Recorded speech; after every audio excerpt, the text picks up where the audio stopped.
My name is Leslie Keys England. I'm 54. Today is April 19th, 2008. We're in Sacramento, California, and I'm married to Roger England. And my name is Roger England. I'm 71 years old. Today's date is April 19th, 2008. Location is Sacramento, California. My relationship to partner is husband. I'm here to interview Roger today about his life. So tell me a little bit, Roger, about when you were born, who your parents were, where they came from. I was born March 8th, 1937 in Seminole, Oklahoma, to Nelch Roger and Rosie England. It was severely cold part of the year. March 8th is a very cold part of the year in Oklahoma. My mother would put me in a shoebox and set me on the oven door to keep me warm. My mother had 10 children. They were Luella May, Frances, who died as a young child, Reva Eileen, Lois May, Winna May, myself, and my brother, Donald Lee. I understand that some of the children were stillborn. She had three children stillborn. So when did you leave Oklahoma? During the 1930s, in Oklahoma it was considered the Dust Bowl era. And things were so bad, especially about the time I was born, that my mother and father, his mother and father, and 2 of his brothers and 3 of his sisters all left Oklahoma and went to Bakersfield, California to work in the oil fields. So did your parents, is that what your dad did, or what did your dad do? My dad and mother left Bakersfield and went to Hanford, California, and then to Hollister, California, to follow the fruit. What do you mean? Farm laborers. They were migrant workers, farm laborers. Where did you go after Hanford? In 1940, we went to to Patterson, California, rather, and we lived in a tent in an orchard, a peach orchard, for about a year. We had dirt floors. We bathed in a irrigation ditch, and we stayed in that tent to save enough money to get a house in town, and eventually we did. We moved into town. My father got a job at a magnesite plant. It was a product that was influenced by the war effort. After the war ended, the plant was closed, and we moved farther down the San Joaquin Valley to Visalia, California. And my father heard of a farm labor camp there called the Nell Camp that was very cheap rent. So we were on a waiting list, and it was about a 3-month period that we lived under some trees by the Highway 99 at Goshen, California. And the eucalyptus trees are still there, and when I go by, I remember sleeping under those trees. We eventually got into Linnell Camp, which consisted of 2 10-foot by 12-foot tin cabins, no insulation, got a wood stove for heating and cooking, and we almost froze to death every night in the wintertime. But we also had a common shower and bathroom across the street, a common laundry building in the middle of the camp. They also had an elementary school on site because there were so many kids that they started a school on site. And we lived there for a year and a half, 2 years. What'd your dad do? My dad was a farm laborer during that period of time. He finally got a job as a permanent hand on a farm in the other side of Visalia. And we moved to a house on that farm. We all worked in the summertime and in after schools. My dad would tilled the soil, and he irrigated, planted crops. He did everything on the farm that it took to grow the crops.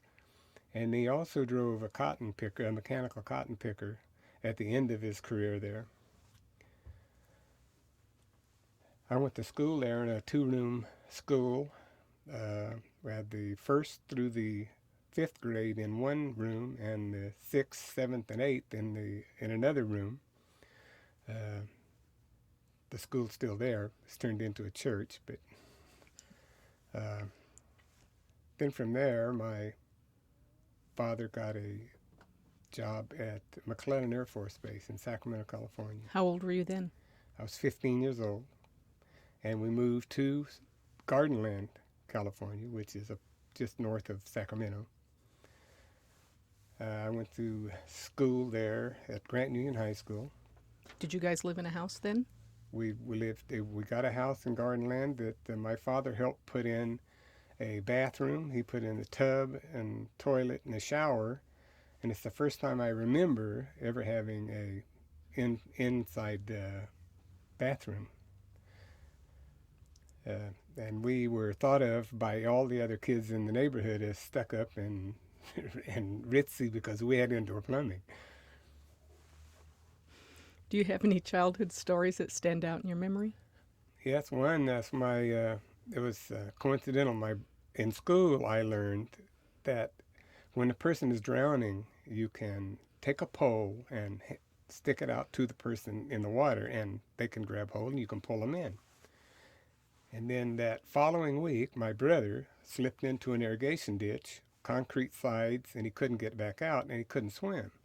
So I broke a limb off of an almond tree and put it in the water to him and pulled him to safety. So that was a lesson well learned. Do you have any disappointing childhood stories? Yes, at 14, I severely wanted a motor scooter, and a kid that lived on the next farm had one for sale. And I told him I wanted it. I told my parents I wanted it. They said I had to earn the money for it. So I worked extra hours and got the money finally. And they left one evening to go pick it up. And hours later, they returned and they didn't have it. They said that they felt that it was too dangerous for me to have, and they used the money to pay the grocery bill because we were in the very poor circumstances with so many children and a huge grocery bill. How'd that make you feel? I was devastated for about a week. You also had rheumatic fever as a child. Tell me what that was like.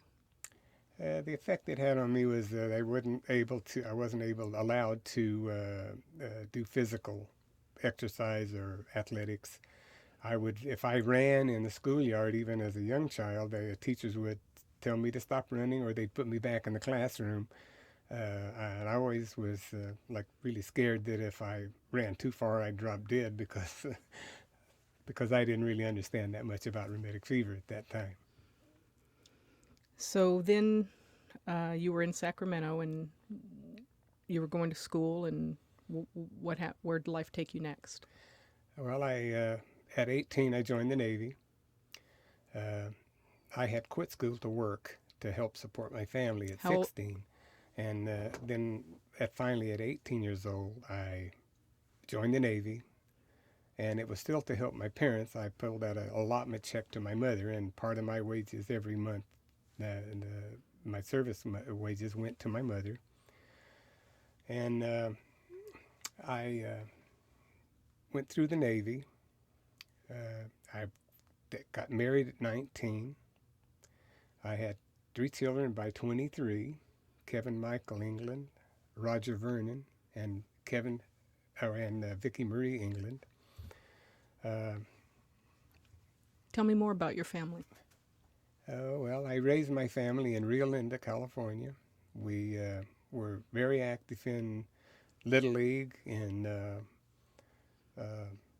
camping, fishing. I built collapsible canoes, and we went all over every lake in Northern California and canoed and spent all of our vacations and holidays up in the Sierra Mountains. Tell me about Little League. Little League was quite a few years of involvement in Little League. Uh, I enrolled my children in the 8-year-old teams. At one of my son's teams, uh, at one of my son's games, the two managers got into a heated argument. Some foul language was exchanged, and uh, I kind of stepped in and let them know that I was upset with how they were acting. So I decided to go to a Little League meeting, the next Little League meeting, and again express my dissatisfaction with the way things were handled at the Little League games. That I wasn't going to allow my children or the other children to be involved in that kind of activity. So at the end of that meeting, they were at a point where they were going to elect new officers for the following year. And my name was put forth and nominated and seconded, so I became president of the league for the next 4 years. I was proud that during that period of time, for the next 3 years, we went from 8 teams that only had T-shirts to full 28 teams with uniforms, new equipment, 4 diamonds set up immaculately. We worked really hard with all the community to make it a respectable Little League.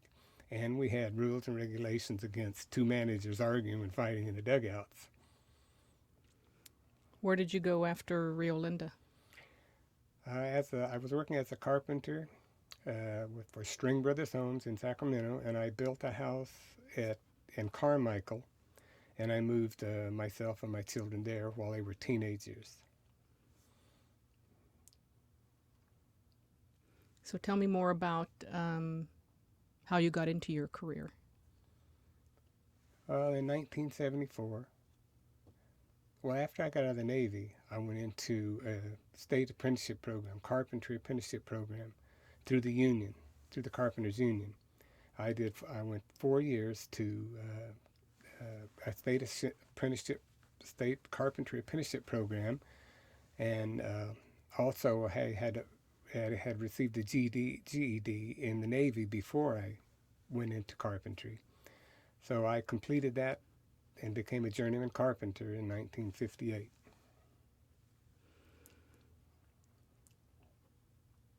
And what else about your career? Where did it take you?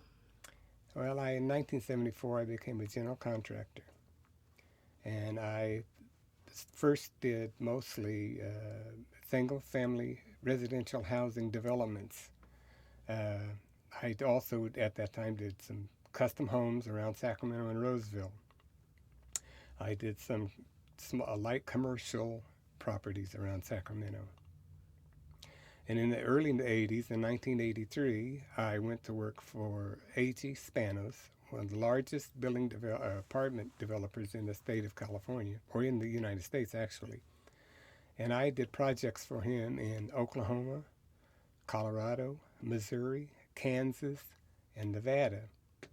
I had 5,100 apartments in 2 years and 2 months for A.G. Spanos. I returned to Sacramento after completing those projects and went into project management. And I became a project manager for projects in San Jose, San Ramon, Danville, apartment and condominium projects. I also did a 240 house tract of houses around a lake in Elk Grove, the first tract of houses in Elk Grove. And then from that, I did another project in San Jose and a 14-story hotel in Emeryville, California. Where were you living then? I lived in Sacramento, California. So then you retired, or you tried to retire. I tried to retire, and you and I decided to build a rental property, and I bought a lot in Midtown Sacramento, and I designed and built a 4-unit apartment that was a period house to 1900, 1910, to be historically representative of that era.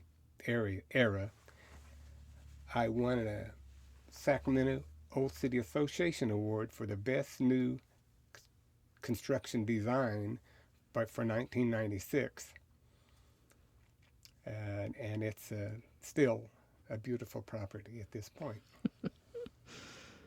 I know you've always been very self-conscious.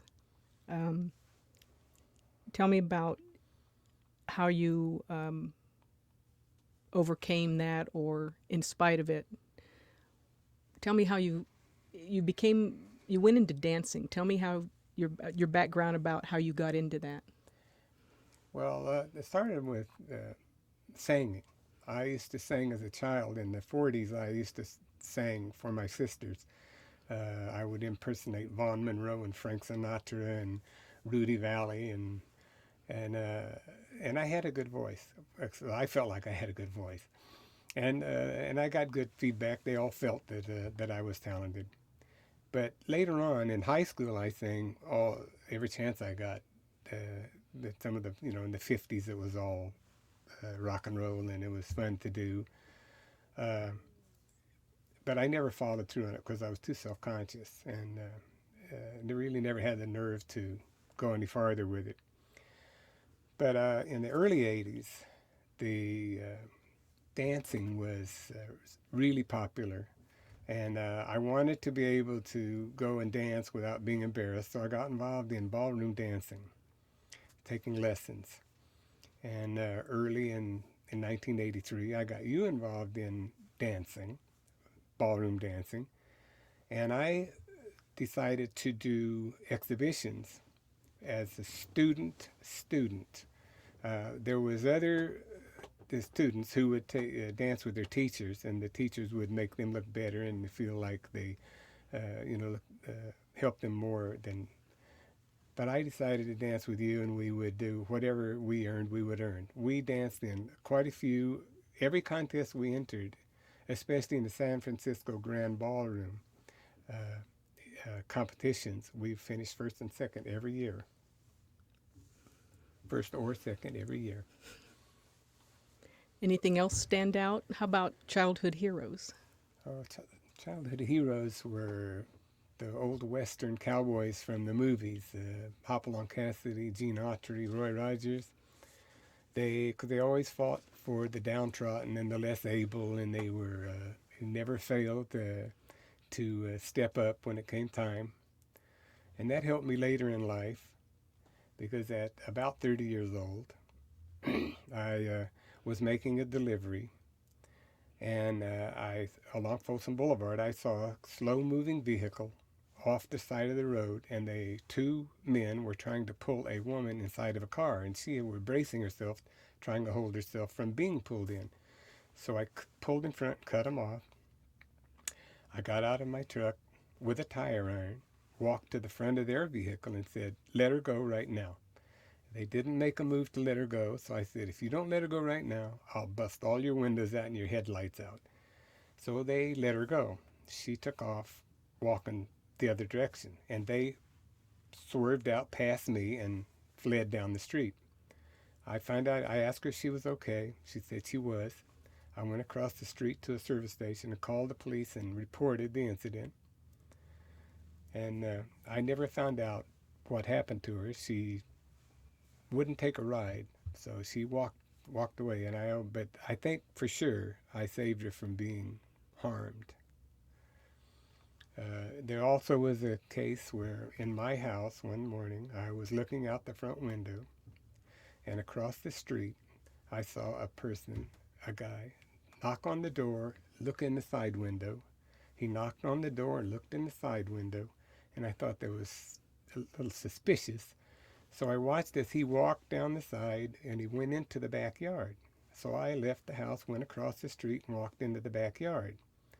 He was standing at the back door with the screen door open, knocking on the door. And I said, "What are you doing?" And he said, "Oh, I was supposed to pick up cans here this morning." And I said, "Well, it doesn't appear to be any cans here." So he started to leave. He walked by me and he said, "Well, just tell this lady that the music man was here." So I said, "Okay." So I went back to my house to get my vehicle because I had to go to an appointment. I started down the street and I see the same guy walk across the street in front of me with a pillowcase with square objects in it, to me the size of VCRs. So I went around the corner, pulled in front of him, stopped, got out, and walked up to him and said, "Oh, I see you found your cans." And he said, "What are you talking about?" And I said, "Well, you were looking for cans earlier. I assume you found them." And I said, "What do you have in the sack?" And he said, "Why, are you a cop?" And I said, "No, but I'm going to see what you have in that sack." And he threw the sack down and started running. So I ran up and caught to him, and he turned with a knife. And I said, "You better have more than that knife. You better have a gun, because it'll take more than that knife." So he's put in his pocket, and he started running again. So I ran up to him again. There was two young men on the next corner that saw us. They came and helped me subdue him. We put him on a lawn at one of the properties there, called the police. They came and arrested him. And he was a 3-time loser for burglaries and various things. Later, the district attorney called me and said, "This is very ironic." First of all, he told me that I didn't have to come and testify because he had pleaded guilty. Then he said, "It's very ironic that this is the same person that had robbed you a year before that." And I had been robbed a year before, burglarized a year before. And he had described our 2 dogs, the whole house. So I actually caught a guy 1 year later that had robbed us the year before. In your life, what has always been important to you? My family, and the family and my work ethic that I would try to transfer to them. I always wanted to make them have a better life through my efforts. And I think I have bettered them in a lot of different ways, hopefully more than they know. Do you have any lessons learned or words of wisdom you want to pass on? One was my first year instructor in apprentice school told me that a person that knows how to do a project or a job would always work for the person who knew why. That was very important to me to do, because I think that's how you achieve in life. Anything else you want to pass on? No, I think that's about it. Do you want to sing? A little something? No, I don't think so. I don't think that would be good. Can I ask you a question? Sure. Can you talk about how you met each other? Pardon? How did we meet each other? How did we meet each other? Well, I was married. I had a business. And I was married, and I had a business. yes, and she had an accounting business, and I needed an accountant. So I looked into the book and called her business, and she came to my house, and we went over what all the things I needed, and she said she could put together a program to take care of my accounting needs. So she left. I didn't do anything because I was going through a period of time with my first wife that was not too pleasant. So eventually I left my first wife and filed for divorce. Then I went back to her business with a cardboard box full of everything that had not been taken care of. So I dumped it on her and she took care of it. Then after I divorced and she divorced, then we started dating. And First, we were just best of friends. yes. We met in 1978, and we married in 1985. What are some of your best memories together? What? One of my best memories is dancing. I loved to dance with him. I didn't want to do public exhibitions, but that was something he needed to do. Other good memories are traveling. We've done a lot of traveling together, both here in the United States and abroad, and he's a lot of fun to be with. Ditto. What are some of your best memories together? The dancing and the cruises, the and your support. My memories of you is always to support me. You always never. I was always so comfortable with being sure that you were always there to support me. I never had any doubts whatsoever, and that was all. That was comfortable because I had had so many years of doubts before that. But the dancing was a lot of fun, and I hope we can still do some cruises and dancing in the future. What is it that you like about dancing? Actually, to be totally honest, it's a little bit of show off because I have, uh, to blow my own horn, I have excellent rhythm, and I can mess around and still come back to timing, to rhythm. So I like to do that. I like to be improvisational and then come back to the standard rules of dance. He's actually telling the truth. Yeah. He does have excellent rhythm. Um, he's very creative. One of the challenges in learning to dance with Roger was because he was so creative. I'm more systematic, logical. I could learn dance steps and memorize them. But my biggest challenge was learning how to follow someone who would do something completely unexpected. And that's what Roger always did, was something completely unexpected. Because he was imaginative, he'd make up moves we never learned. And I had to learn to follow him. And what I liked a lot about dancing was it's really a nice feeling when you can follow somebody's movements. It's like two people become one unit. Where they move, you move. And that's very cool. Had you ever danced before? Me? Oh, not in know how. I mean, like kids dance to music. I did that, but it wasn't. I had some rhythm, so I wasn't a bad dancer, but it wasn't formal training. Formal training gives you a lot more confidence in being able to dance to any kind of music. What do you think made you come to each other? What do you think made you like each other? Being opposites, for one thing. Yeah, we are kind of We're opposite. pretty much opposites in food and. I think what made Roger attracted to me is that he felt I accepted him. I made him feel comfortable. Yeah. For me, it was more like he pursued me and continued the pursuit until I relented. Mm-hmm. And Rod, just wanted to ask you about your childhood. It sounds like you sort of, as a family, went through a lot of moving and changes and just difficult times with the depression. So,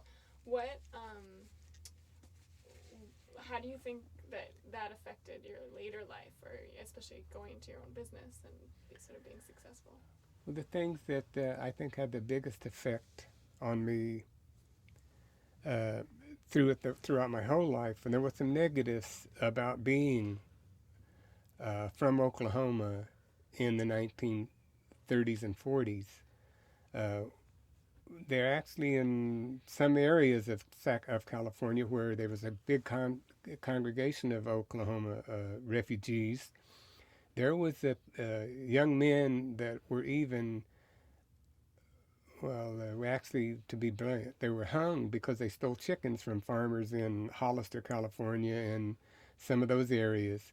We were considered, and I was even called by golf course young people, dirty little Okie, as I would walk by up and down the country roads.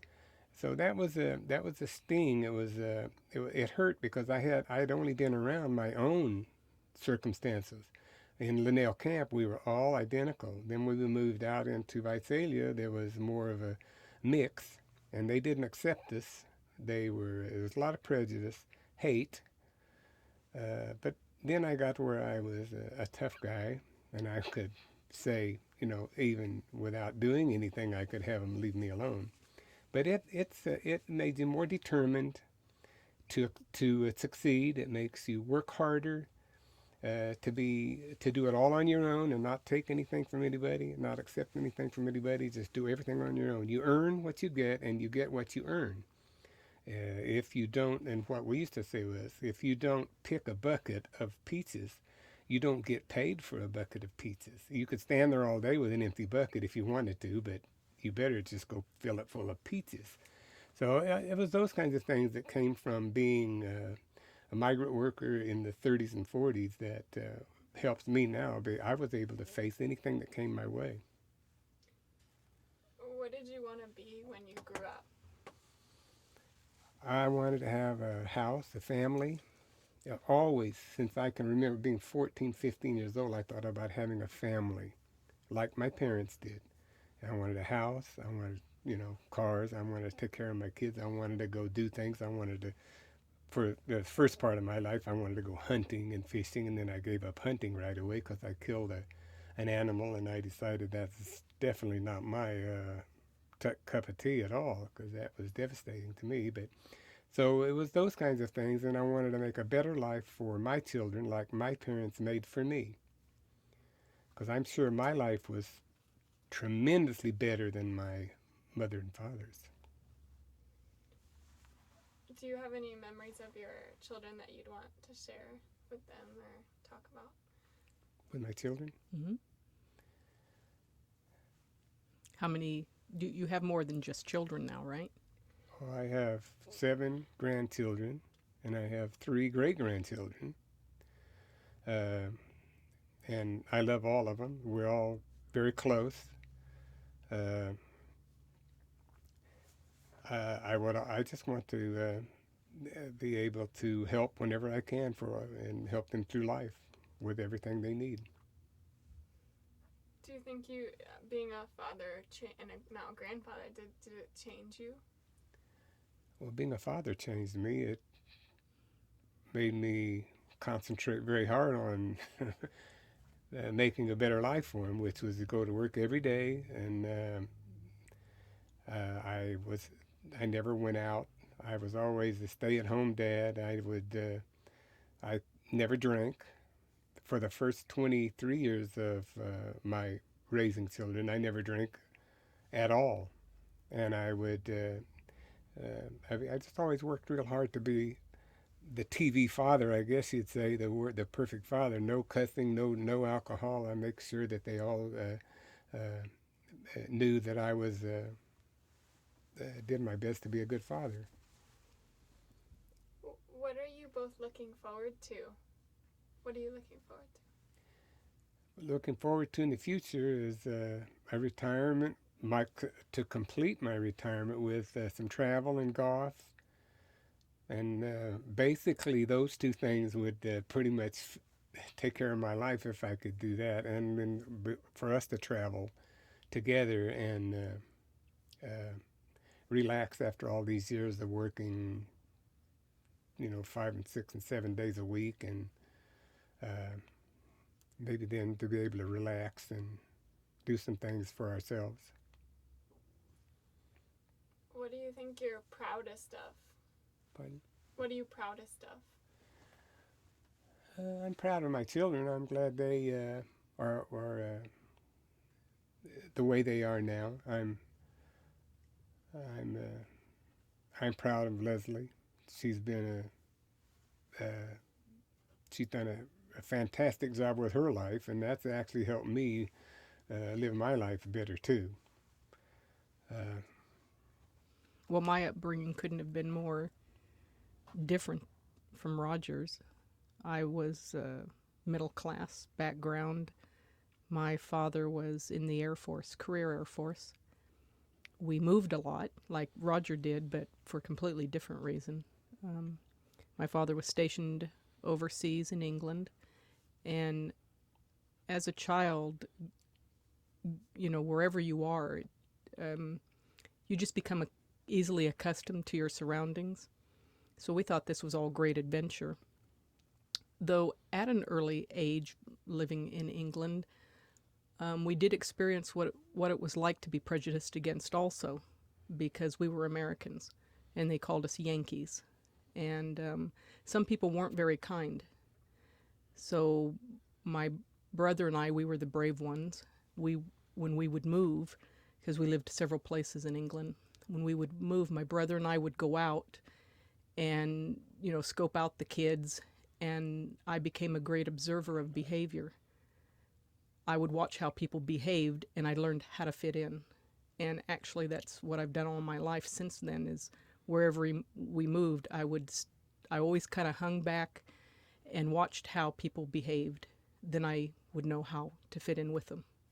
And then once they got accustomed to me, then they'd get to find out what my personality was really like.